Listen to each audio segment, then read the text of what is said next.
আসসালামু আলাইকুম ওয়া রাহমাতুল্লাহি ওয়া বারাকাতুহু। আলহামদুলিল্লাহ ওয়া সালাতু ওয়া সালামু আলা রাসূলিল্লাহ ওয়া আলা আলিহি ওয়া সাহবিহি আজমাইন, আম্মা বাদ। সম্মানিত দিনী ভাই ও বন্ধুগণ, আমরা আজকে জানবো, অতি সংক্ষেপে আপনাদেরকে জানিয়ে দিব যে আশুরায়ে মুহররমের সিয়াম কোন দিন রাখবেন, 2026 সালের কোন দিন রাখবেন। আমরা যারা সৌদিতে আছি, অবস্থান করতেছি, আমাদের এই জুনের 25 তারিখ বৃহস্পতিবার, মুহররম মাসের 10 তারিখ। সৌদিতে আছেন যারা, তাদের জন্য বলছি। আর যারা আশেপাশের আরব দেশগুলোতে আছেন, তারা আপনাদের তারিখটা মিলে নেবেন। আপনারা কি সৌদির সাথে একে হিসাবে করেন না আগে পরে করেন? তাহলে আমরা যারা 9 তারিখ এবং 10 তারিখ রাখবো, সৌদি প্রবাসী এবং নিবাসীরা, আমরা এই বুধবার এবং বৃহস্পতিবার, জুনের 24 এবং 25 তারিখ বুধবার বৃহস্পতিবার দিনের বেলা রোজা রাখবো।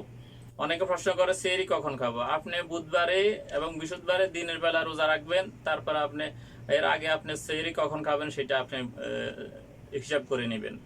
আর বাংলাদেশে যারা রাখবেন, যেহেতু চাঁদ দেখা গিয়েছে, সেজন্য বাংলাদেশে যারা অন্তত 2টা রোজা রাখবেন, তারা বৃহস্পতিবার এবং শুক্রবার অবশ্যই রাখবেন। শুক্রবার যেহেতু মুহররমের 10 তারিখ, এবং 9 তারিখটা মিলে রাখবেন, 9-10, অর্থাৎ বাংলাদেশে বৃহস্পতি, শুক্র।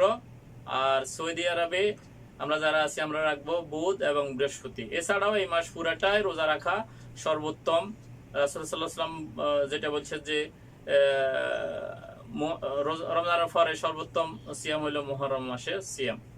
অতএব আমরা বেশি বেশি এই মাসে সিয়াম পালন করব, বিশেষ করে 9 তারিখ এবং 10 তারিখ। আল্লাহ তাআলা আমাদেরকে সঠিক জেনে আমল করার তৌফিক দান করুন, আমিন। আসসালামু আলাইকুম ওয়া রাহমাতুল্লাহি ওয়া বারাকাতুহু।